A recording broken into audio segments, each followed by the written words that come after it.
Hello, welcome back. So you can see this is a different worksheet. This is definitely a new lesson.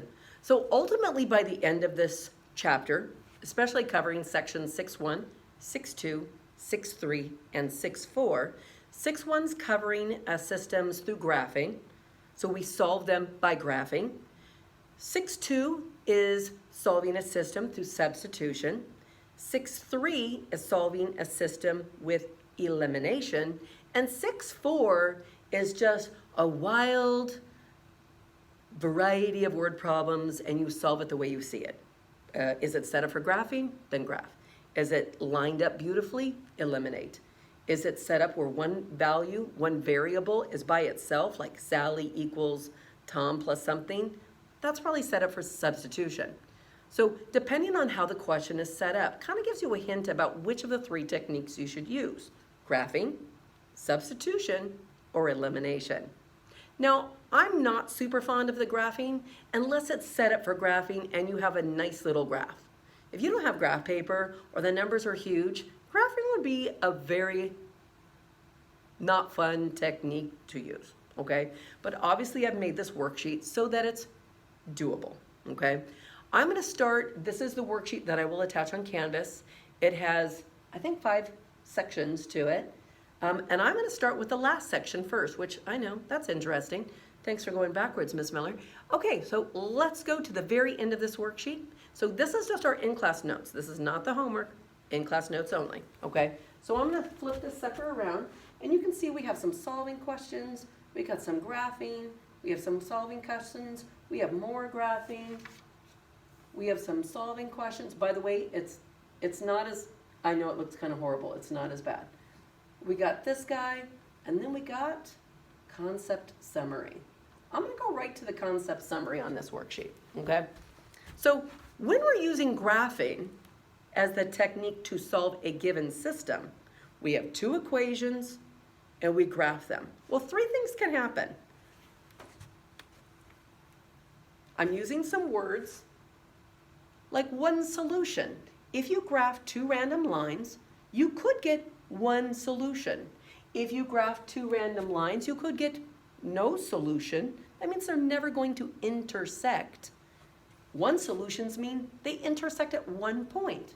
No solution, they'll never intersect. Hint, hint, think of 2 lines when graphed that would never intersect. What would that look like? 2 lines graphed on the same graph that would never intersect. That's interesting. And then infinite solution. What's that? What the heckers?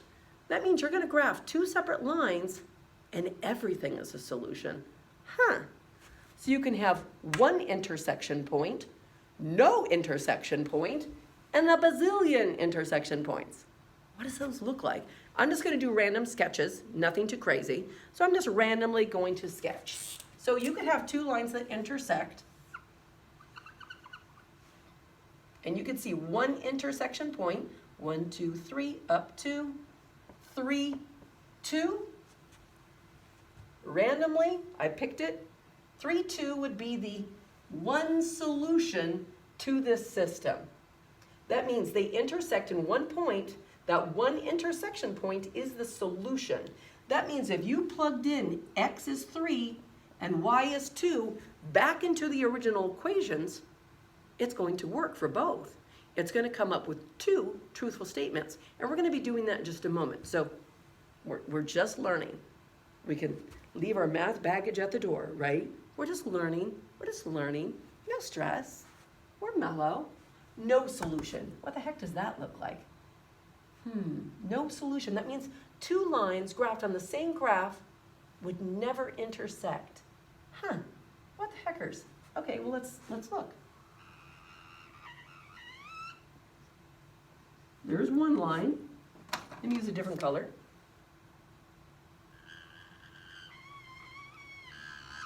It's like a rabid squirrel, that sounded like. Okay. Well, there's 2 lines. They're graphed on the same graph. And I don't see any intersection points. Remember, an intersection point would be, where do they cross? They could cross way up here. They could cross way down here. They could cross in the middle. But these are never going to cross. It's kind of like the south and northbound 5 freeways. They're not crossing, right? You're like, what is that? Why is that? Well, it's because they're parallel lines with a different starting point, right? So they're parallel lines, so they have the same slope, but they have a different y-intercept. They have a different starting point. And there's no solutions. If you get a graph that looks like that, you're just gonna write no solution and carry on with your life. Awesome. Last one. This one's the tripper, right? This one's the trippy one. So we have infinite solutions. So literally we're graphing 2 lines and everything is an intersection point.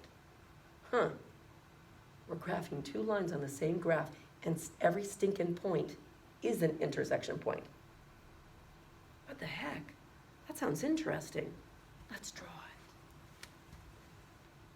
So, just drawing a random line. Sorry, I need some water. I'm talking too much on these videos. And let's do the next one.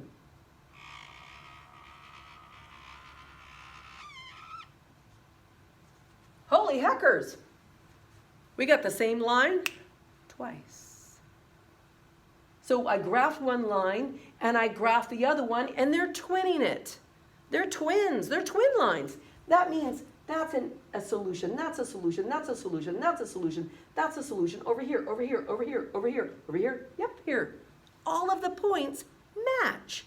So they have a billion points of intersection. So these are the 3 things that can happen when we graph. We could have one solution because they crisscross and touch in one point. Most of them are gonna do this, I'm just gonna be honest. They could be parallel and never cross because they're parallel because they have the same slope and a different y-intercept. And then they could be the exact same line. That means they're parallel, they have the same slope, but they also have the same start point. They have the same y-intercept.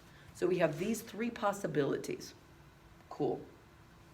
Come back to the next video and I'm gonna start on questions 4 and 5 on the front side, okay? Or I think I don't know what it's called. Just come back for the next video. I'll check it out in a minute. Thanks, bye.